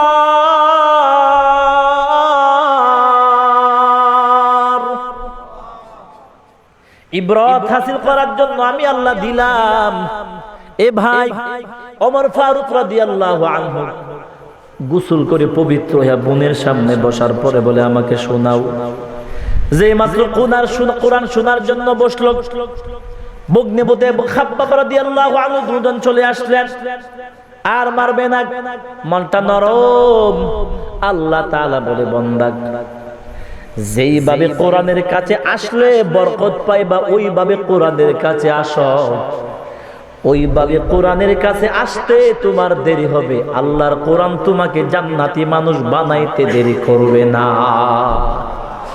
এই ক্ষমতা কোরআনে আছে, আছে না নাই? কোটিবার আছে। তোর আমল খারাপ, তোর চোখ খারাপ, তোর হাত খারাপ, এই জন্য কোরআনের বরকত আল্লাহ তোরা দেয় না। এ ভাই, ওমর ফারুক রাদিয়াল্লাহু আনহু গোসল ওযু করে সুন্দর করে বোনের সামনে বসার পর বললেন, হেরে ভাই বোন, আমার কোরআন তিলাওয়াত করে আমাকে শোনা। নিজের বোনটা কি করলেন? আউযু বিল্লাহ বিসমিল্লাহ বলার পর সূরা তাহা যখন তিলাওয়াত করতে শুরু করলেন, আল্লাহর কুদরত ভালো করে বুঝেন, ওনার বোনের জবান থেকে কোরআনের তিলাওয়াতের আওয়াজ বের হয়, আর ওই দিক দিয়ে ওমর ফারুকের চোখ দিয়ে ঝর্ণার মতো পানি বের হয়। বোনেও কোরআন তিলাওয়াত করে, একটা একটা করে আয়াত পড়ে, আর ওমরের চোখ দিয়ে একটা একটা করে টপ টপ করে পানি পড়তে লাগলো।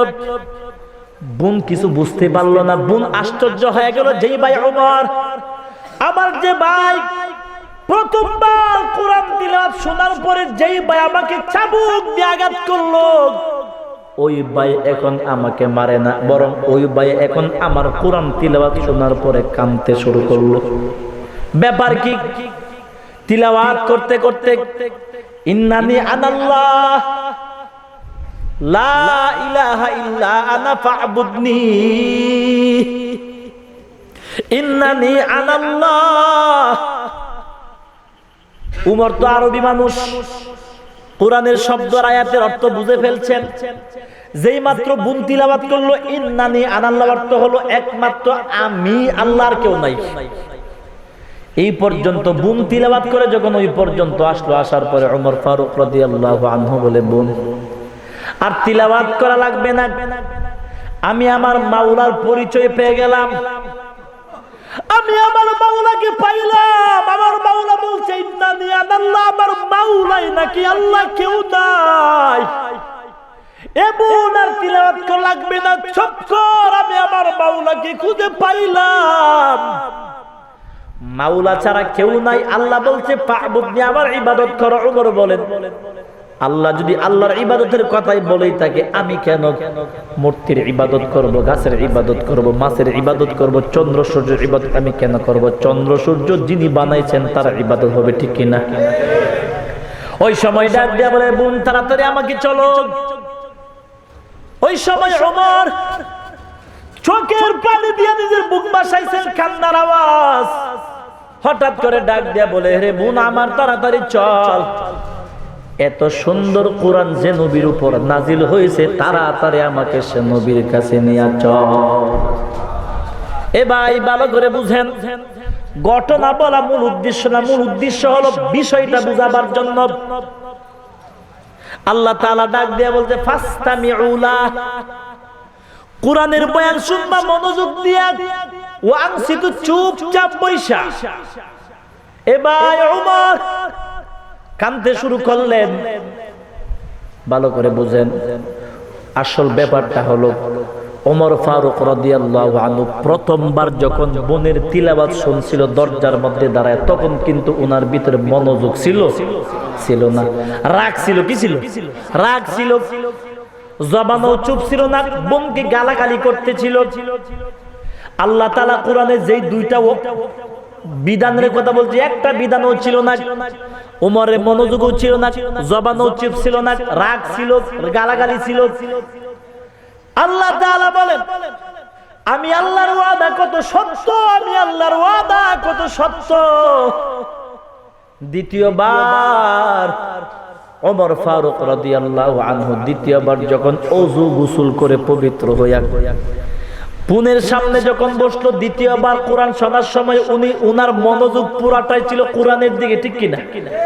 এবং জবানটা ছিল চুপ। আল্লাহ তাআলা বলে, প্রথমবার ওমর কোরআন শুনছিল, রাগ নিয়ে মনোযোগ ছিল না, চুপ ছিল না। দ্বিতীয়বার বোনের তিলাওয়াত শোনার সময় ওমর চুপ ছিল, মনোযোগ ছিল। আল্লাহ তাআলা বলেন, দ্বিতীয়বার মনোযোগ থাকার কারণে, চুপ থাকার কারণে আমি আল্লাহ লাআল্লাকুম তুরহামুন, রহমত প্রাপ্ত মানুষদের খাতারে আমি আল্লাহ ওমরের দিলটাকে ডাইলা দিলাম। দ্বিতীয়বার দুইটা বিধান মানার কারণে আমি আল্লাহ কোরআনের রহমত ওমরকে দান করে দিলাম। কোরআনের বরকত ওমরের অন্তরে ঢেলে দেওয়ার পর ওমর নবীর জন্য পাগল হয়ে কাঁদে। ডাক দেয়া বলে, হে রে বোন আমার, তাড়াতাড়ি আমাকে নিয়ে চল। নিয়ে চললেন। নবী পাকের দরবারে যাওয়ার পরে পয়গম্বরের সাহাবী আলী রাদিয়াল্লাহু আনহু দাঁড়ায় গেল উনাকে মারার জন্য। পয়গম্বর বলে, আলী দাঁড়াও, আমার ওমরকে তুমি মারবা না, একটু দাঁড়াও, ওমরকে মাইরো না। কারণ আমি গত রাত্রে দোয়া করেছিলাম, আল্লাহুম্মা আইজ্জিল ইসলামা বিআহদিল উমরাইন। আমি গতকাল দোয়া করেছিলাম, আল্লাহ আবু জাহেল এবং ওমর যে কোনো দুইজন থেকে যে কোনো একজনকে ইসলামের জন্য কবুল করো। পয়গম্বর বলে, আলী রে, আমার মনে হয় আমার দোয়াটা আল্লাহ ওমরের জন্য আল্লাহ কবুল করে নিয়েছেন। নবীর সামনে দাঁড়াইবার পর ওমরের শরীর থরথর করে কাঁপতে শুরু করলেন। ডাক দেয়া বলে, পয়গম্বর আমি কাকে মারার জন্য আসছিলাম? আমি কার মাথা নেওয়ার জন্য আসছিলাম? পয়গম্বর আমি আগে যা শুনতাম সব বাস্তবে মিথ্যা প্রমাণ পাইলাম। ও পয়গম্বর, আমাকে আগে মানুষ বলতো আপনি পাগল, কিন্তু আপনার কাছে আসার পরে দেখলাম আসলে আপনি পাগল না, ঠিক কিনা? মানুষ আমি ওমরকে আগে বলতো আপনি জাদুকর, কিন্তু বাস্তবতার সাথে আসার পরে দেখলাম আপনি জাদুকর না। মানুষ আগে বলতো আপনার ব্যবহার চরিত্র খারাপ, কিন্তু না না, আপনার কাছে আসার পরে দেখলাম আপনার মতো এত চরিত্র, মহান চরিত্র দুনিয়ার আর কাহারও নাই। নবী আমার, আপনার চরিত্র যদি মানুষের কথা মতো খারাপই হইতো, আলীকে সাথে সাথে বলতেন আমাকে মারার জন্য, ঠিক কিনা? আলীকে আপনি বলেন নাই মারার জন্য, আপনার চরিত্রে মহানতা পাইলাম। ও পয়গম্বর, আরবীর উম্মত ডাক দেয়া বলে, পয়গম্বর সব মিথ্যা হয়ে গেলাম। উমর কাঁদতে কাঁদতে বলে, পয়গম্বর আলী যেহেতু দাঁড়াইছে আমাকে মারার জন্য, আলীকে বাধা দিবেন না। আলীকে বলেন আমাকে মারার জন্য, তবে শর্ত হলো আমাকে মারার আগে একবার কালিমা পড়াইয়া আমি উমরকে জান্নাতি বানায়া দে। কি বুঝলেন? কোরআনের বরকত আছে না নাই? রহমত আছে না নাই? ওমর ফারুক কোরআনের রহমত পাইয়াই তো মুসলমান হইল। আবু জাহেলের বাচ্চা কেন পাইল না? কারণটা হলো যেই পদ্ধতিতে, যেই কাইফিয়তে ওমর কোরআন তিলাওয়াত শুনছে, ওই কাইফিয়তে ওমর আবু জাহেল কখনো শুনে নাই। এই জন্য কোরআনের বরকত পাওয়ার জন্য শর্ত হলো দুইটা, ইদা ফাতা শারত ফাতাল মাশরুত, শর্ত বাদ গেলে যাজা পুরাটাই বাদ। আগে দুইটা বিধান পালন করো, মনোযোগ দিয়া মহব্বতের দিল দিয়া কোরআনের কথা শোনো, ওই কথাগুলি তোমার কলিজা পর্যন্ত আল্লাহ পৌঁছায় দিবে। আর তুমি কোরআন শুনবা আউলা জাউলা পরিবেশে, ওই কোরআন তোমার দিল পর্যন্ত ঢুকবে না। এ ভাই, তো আমি আয়াতে কারিমা তিলাওয়াত করলাম, আল্লাহ তাআলা বলেন লাহু মুআক্কিবাতুম মিন বাইনি ইয়াদাইহি ওয়া মিন খালফি ইয়াহফাজুনাহু মিন আমরিল্লাহ। আল্লাহ তাআলা বলেন প্রত্যেকটা মানুষের সামনে পিছে প্রায় চতুর্দিকে আমি আল্লাহ কুদরতের ফেরেশতা নিযুক্ত করে দিলাম। প্রত্যেকটা মানুষের সাথে আমি আল্লাহ কুদরতের ফেরেশতা বডিগার্ড হিসাবে, সিকিউরিটি হিসাবে আমি আল্লাহ দিয়ে দিলাম। ওই ফেরেশতাদের কাজ কি? ইয়াহফাজুনাহু, ওই ফেরেশতার বান্দাকে হেফাজত করবে কিয়ামত পর্যন্ত, মিন আমরিল্লাহ, কার হুকুমে? আমি আল্লাহর হুকুমে ফেরেশতারা বান্দাকে হেফাজত করে। ওরে বান্দা, তুমি বিপদে পড়ার পর, বিপদ থেকে বাঁচবার পর তুমি তোমার নেতার প্রশংসা করতে করতে পাগল হয়ে যাও। তোমার বিপদ থেকে উদ্ধার হওয়ার পরে তোমার ভাইয়ের প্রশংসা করতে করতে পাগল। আল্লাহ তাআলা বলে না না, দুনিয়ার যে কোনো বিপদ মুসিবত থেকে বাঁচার পরে সর্বপ্রথম প্রশংসাটা হবে জোরে কোন কার? কেন? কারণ হলো আল্লাহ তাআলা বলেন আল্লাযীনা ইযা আসাবাতহুম মুসিবাত ক্বালু ইন্না লিল্লাহি ওয়া ইন্না ইলাইহি রাজিউন। আল্লাহ তাআলা বলেন মুসিবত বিপদ আপদ দেওয়ার মালিক আমি আল্লাহ, বাঁচাইবার মালিক ওকে। সব যত বিপদ মুসিবত, সব বিপদ মুসিবত থেকে বাঁচা নেওয়া লাগে। এখন একটু ব্যাখ্যা। এ ভাই, ইবনে কাসির রাহমাতুল্লাহি আলাইহি বলেন সব বিপদ মুসিবত থেকে মানুষদেরকে 24 ঘন্টা বাঁচাই কে? আল্লাহ তাআলা। সন্দেহ আছে? আল্লাহ তাআলা বাঁচাই। কিন্তু এই জন্য প্রশংসা সর্বপ্রথম হবে কার জন্য? আল্লাহ তাআলার জন্য। কিন্তু আমরা তো অনেক সময় দেখি বিপদে পড়ার পর আমার ভাই আমাকে বাঁচাইলো, আমার সন্তান আমাকে বাঁচাইলো, আমার মা আমাকে বাঁচাইলো পাগল হইয়া, আমার নেতা আমাকে বাঁচাইলো। একটি মানুষ সাঁতার জানে না, পানিতে ডুইবা যাইতেছে, আপনি টান দিয়া ধরলেন তো আপনি বাঁচাইলেন না? বাঁচাইলেন। আল্লাহর ওলি বলেন, আল্লাহর ওলি বলেন ওই যে তোমার ভাই তোমাকে বাঁচাইলো, তোমার মা তোমাকে বাঁচাইলো, তোমার সন্তান তোমাকে বাঁচাইলো, ওই বাঁচানোটাও মূলত ওই বাঁচানোটাও বাঁচাই আমার আল্লাহ। আল্লাহু আকবার বলেন। ওই বাঁচানোটাও কে বাঁচা? আরো জোরে বলেন। হয় নাই, হয় না, আরো জোরে বলেন আল্লাহ। সব বিষয় ওই যে মানুষ যদি কেউ বাঁচা, ওই বাঁচানোটাও কে বাঁচা? আল্লাহ তাআলা। কিভাবে? আল্লাহর ওলি বলেন ওই বাঁচানোটা আল্লাহ এইভাবে বাঁচাই। বান্দা জানো তোমার ভাই যে তোমাকে বাঁচাইলো, তোমার মা যে তোমাকে বাঁচাইলো, ওই বাঁচানোটাও আল্লাহ কিভাবে বাঁচাই সেটা একটা বোঝার চেষ্টা করো। ইন্না লিল্লাহ। একটু মহাব্বতে জিকির পড়ি, লা ইলাহা ইল্লাল্লাহ, লা ইলাহা ইল্লাল্লাহ, লা ইলাহা ইল্লাল্লাহ, লা ইলাহা ইল্লাল্লাহ, লা ইলাহা। জেনারেটর নাই তো, জেনারেটর লোক কই? শ্বশুর বাড়ি গেছে, শ্বশুর বাড়ি। আলহামদুলিল্লাহ, আলহামদুলিল্লাহ বলেন না। ওই আলহামদুলিল্লাহ কেমনে বলছেন আল্লাহ আবার নিচে গায়ে জন্য। একবার এক জায়গায় কারেন্ট চলে গেছে, কোন কারেন্ট চলে গেলে দোয়া পড়বেন, যে কোনো বিপদের সময় দোয়া পড়বেন, ইন্না লিল্লাহি ওয়া ইন্না ইলাইহি রাজিউন। দেখেন আমল এমন একটা জিনিস, অভ্যাস করা লাগে। তো আল্লাহ তাআলা বলেন, এই যে তোমার মা তোমাকে বাঁচাইলো, তোমার ভাই তোমাকে বাঁচাইলো, ওই বাঁচানোটাও কে বাঁচা, কিভাবে? কাইফিয়তটা হলো, আল্লাহ তাআলা বলেন, আমি আল্লাহ যখন তোমাকে বাঁচানোর ইচ্ছা করে ফেলবো, ভালো করে বুঝেন, আমি আল্লাহ যখন তোমাকে বাঁচানোর ফাইসালা যখন আরশে আজিম থেকে হয়ে যাবে, তখন তোমাকে পৃথিবীর কোন শক্তি তোমাকে বিপদ দিতে পারবে না। যখন ইচ্ছা কে করে ফেলবে? আল্লাহ তাআলা। আল্লাহর নবী বলেন, দুনিয়ার কেউ যে তোমাকে বাঁচায়, ওই বাঁচানোটাও কে বাঁচায়? আল্লাহ তাআলা। বলে কিভাবে? ওই যে তোমার ভাই যে তোমাকে বাঁচাইলো, তোমার ভাই তোমাকে এমনি বাঁচাই নাই, তোমার বন্ধু তোমাকে এমনি বাঁচাই নাই, তোমার ভাই তোমাকে এমনি বাঁচাই নাই, তোমার যে কোনো মহাব্বতের মানুষ তোমাকে এমনি বাঁচাই নাই। কেমনে বাঁচাইছে? ওই মানুষটার ভিতরে তোমার বিপদ দেখার পরে ওই মানুষটার ভিতরে একটা মহাব্বত সৃষ্টি হয়েছে, বিদায় তোমাকে মহাব্বতে বাঁচাইলো, ঠিক কিনা? আল্লাহ তাআলা বলেন, তোমাদের অন্তরে প্রত্যেকটা মানুষের দিলে মহাব্বত ভালোবাসা ঢেলে দেওয়ার মালিক কে? আল্লাহ। আর কেউ দিতে পারবে? আল্লাহ তাআলা দিবেন।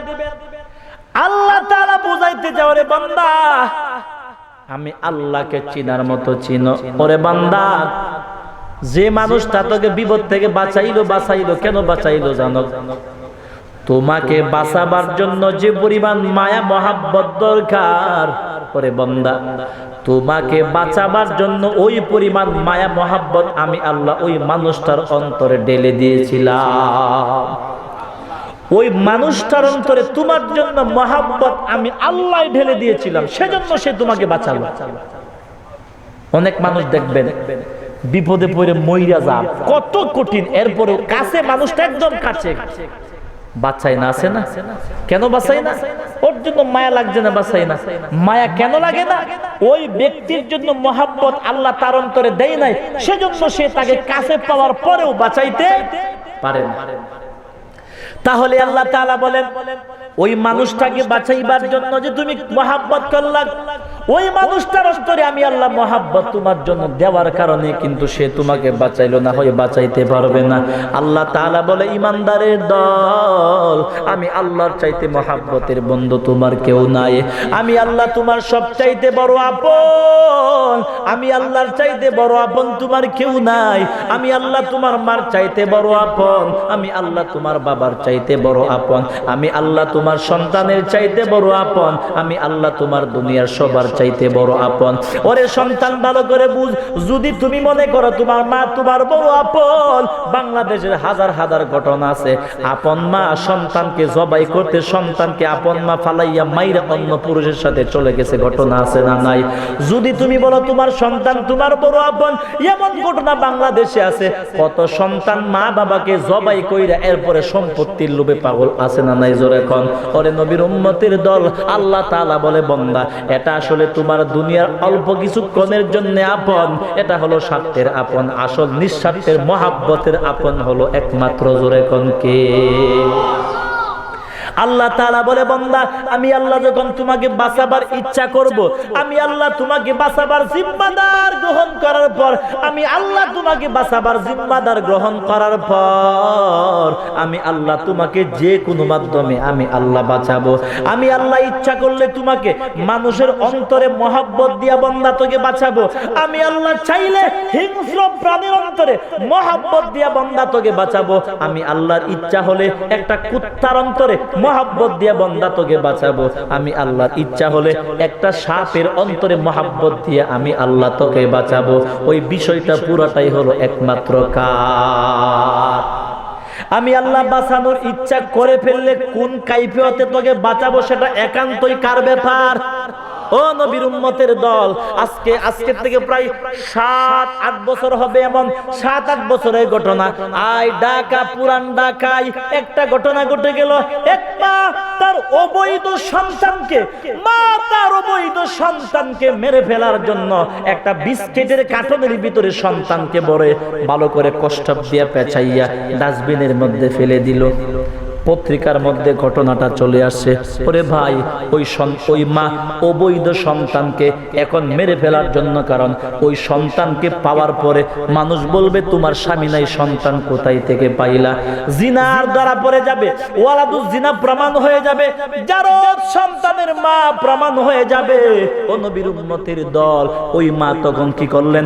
সন্তানটাকে নিজের সম্মান বাঁচাবার জন্য, ওই সন্তানকে মেরে ফেলার জন্য একটা বিস্কিটের কার্টনের ভিতরে বইরা ডাস্টবিনে ফেলে দেওয়ার পর আল্লাহ তাআলা বলে বান্দা আমি ওই মা চাইছে সন্তানকে মেরে ফেলার জন্য, কিন্তু সন্তানটাকে বাঁচাবার জিম্মাদার আমি আল্লাহ গ্রহণ করে ফেলেছি।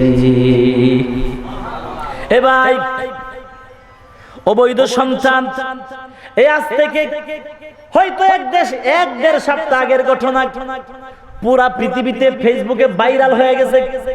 বরিশাল মেডিকেল কলেজের আশপাশে প্রায় 33টি, শুনছেন ঘটনা, দেখছেন নি আপনারা? ফেসবুকে পাইছেন না?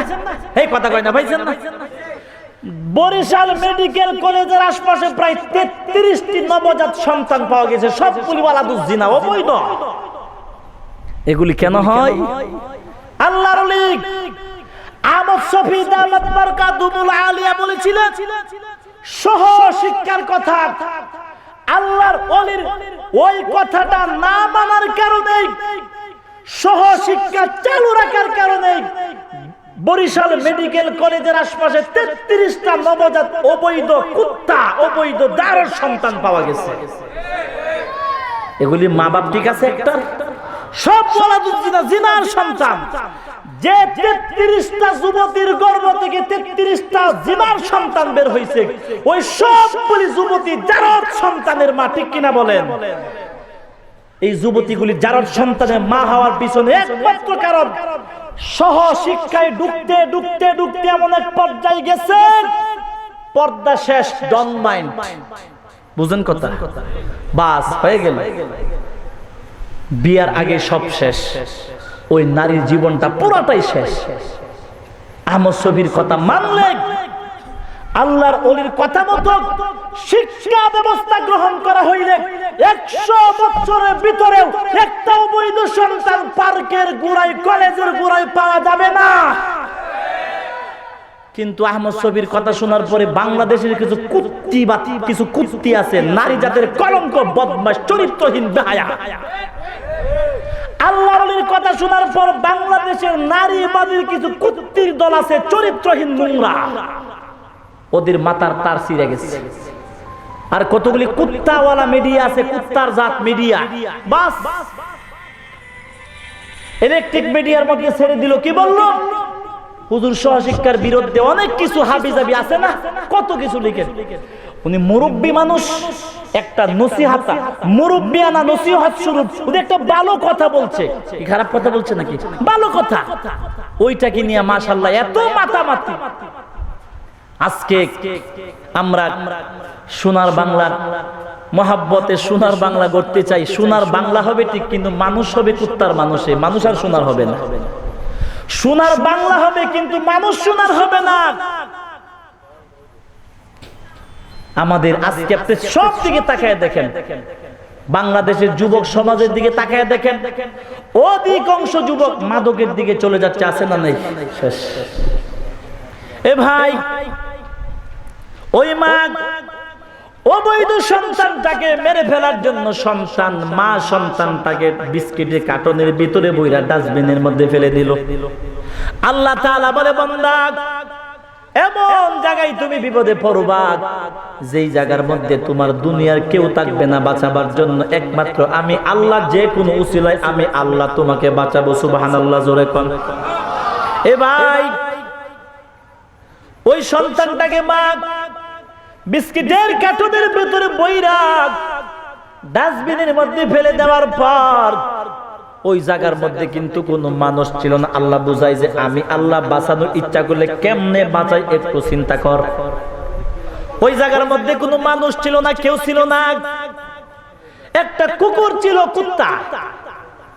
এ ভাই, ওই কার্টনটা যখন ডাস্টবিনের মধ্যে মা ফেলে দিল, এই কুকুরটা তাড়াতাড়ি লাফ দিয়া গিয়া বিস্কিটের কার্টনটা ডাস্টবিনের পানির ময়লা পানির মধ্যে ডুবে যাওয়ার আগে আগে কুত্তাটা ওই কুকুরটার ওই বিস্কিটের কার্টনটা কামড় দিয়া তাড়াতাড়ি উপরে উঠাইয়া দিল। উপরে উঠাইয়া কুত্তা ওই কুকুর কার্টনটা উপরে উঠাইয়া নাক দিয়া শুকতে লাগলো, লেজ লড়াইতে লাগলো, গেউ গেউ করতে লাগলো। ও একদম পাশে কিছু মানুষ ছিল, ওরা চা খাইতেছিল। ওই মানুষগুলি একটু কৌতূহল আশ্চর্য হয়ে বললেন, কি ব্যাপার? ওই জায়গার মধ্যে একটা কার্টন দেখা যায়, একটা কুকুর লেজ লড়াইতেছে, কুকুরটা গেউ গেউ করতেছে, ব্যাপার কি বুঝলাম না। ওই মানুষগুলি চা ফালাইয়া ওই জায়গার মধ্যে গেল। ওই জায়গার মধ্যে যাওয়ার পর ওই জায়গার মধ্যে যাওয়ার পরে দেখলো বিস্কিটের কার্টনটার কষ্টে ভালো করে খোলার পরে দেখলো এত সুন্দর একটা নবজাত সন্তান কার্টনের ভিতরে। ওই মানুষগুলি তাড়াতাড়ি সন্তানটাকে হাসপাতাল নিয়ে গেল। হাসপাতালের প্রধান ডাক্তারকে সব ঘটনা খুলে বলার পর ডাক্তারে মা হয়ে গেল। ডাক্তার বলছে ওই সন্তানটার সম্পূর্ণ চিকিৎসা ফ্রি করা হবে। নবজাত সন্তানকে চিকিৎসা করার পর সন্তানটা কে নিবে? ওই হাসপাতাল টিম মেম্বার বৈশা পরামর্শ করার পর সিদ্ধান্ত হলো ওই হাসপাতালে একটা নার্স ছিল নিঃসন্তান, যেই নার্সের কোনো সন্তান নাই, ওই সবাই মিটিং করে বৈশা ওই সন্তানটা ওই নার্সকে দিয়া দিল, তুমি লালন পালন করবা, যেহেতু তোমার সন্তান নাই। এই সন্তানটাকে বেঁচে গেল। আল্লাহ তাআলা বুঝাইতে চাই, ওই সন্তানটাকে তার মা মেরে ফেলে দেওয়ার জন্য ডাস্টবিনে ফালাইবার পর ওই সন্তানের পাশে কেউ ছিল না, ওই শাস্ত্রের মানুষগুলি সন্তানের কাছে ছিল না, একমাত্র আমি আল্লাহর নজর ছিল। আমি আল্লাহ ওই কুকুরের অন্তরে কিছুক্ষণের জন্য দয়া মায়া মহাব্বত আমি আল্লাহ ঢেলে দিলাম। কিছুক্ষণের জন্য কুকুরের অন্তরে মহাব্বত ঢেলে দেওয়ার পর ওই কুকুরের অন্তরে মহাব্বত দিয়া কুকুরের মাধ্যমে ওই কার্টনটা আমি আল্লাহ উপরে উঠাইলাম। আমি আল্লাহ মানুষের মাধ্যমে উসিলা বানাইয়া আমি আল্লাহ তো সব করলাম, ঠিক কিনা জোরে কোন। আল্লাহ তাআলা বলেন, এইভাবে আমি আল্লাহ তোমাকে জাগাই জাগাই আমি আল্লাহ তোমাকে বাঁচাই। ওরে মা বাপ, তুই তোর সন্তানকে কতক্ষণ পাহারা দিয়ে রাখতে পারবি? সম্ভব না। ওই ভাই, তুই তোর ভাইকে কতক্ষণ পাহারা দিয়ে রাখতে পারবি? সম্ভব না। আল্লাহ তাআলা বলেন, তোমার সন্তানকে 24 ঘন্টা পাহারা দেওয়া যাবে না। তোমার সন্তানকে মরণ পর্যন্ত 24 ঘন্টা পাহারা দিয়া তুমি রাখতে পারবা না। একমাত্র মানুষকে 24 ঘন্টা পাহারা দিয়া বাঁচাবার জিম্মাদার গ্রহণ করতে পারি একমাত্র আমি আল্লাহ, ঠিক কিনা? ও ভাই, সন্তান কোথাও যাওয়ার পর, মা বাপ থেকে সন্তান বিদায় নিয়ে যাওয়ার পর অনেক মা বাপ ডিজিটাল ব্যাককল গদব বলদ বলদ বলদ বুঝেন, পুরা বলদ। সন্তানকে যাওয়ার পরে বলে বাই বাই টাটা, বাটা বানাইবো ফিটে বাটা। কেন বাই বাই টাটা না বইলা আল্লাহ হাফেজ বলা কি যাই না? সন্তানকে টাটা না বইলে আল্লাহ হাফেজ বলে সন্তানকে বিদায় কর, পয়গম্বর বলেন আল্লাহ হাফেজ অর্থ হলো সন্তান রে আমি মা তোকে 24 ঘন্টা বাঁচাতে পারবো না, আল্লাহ হাফেজ অর্থ হলো সন্তান তোকে বাঁচানেওয়ালা আমি না, একমাত্র আমার আল্লাহ।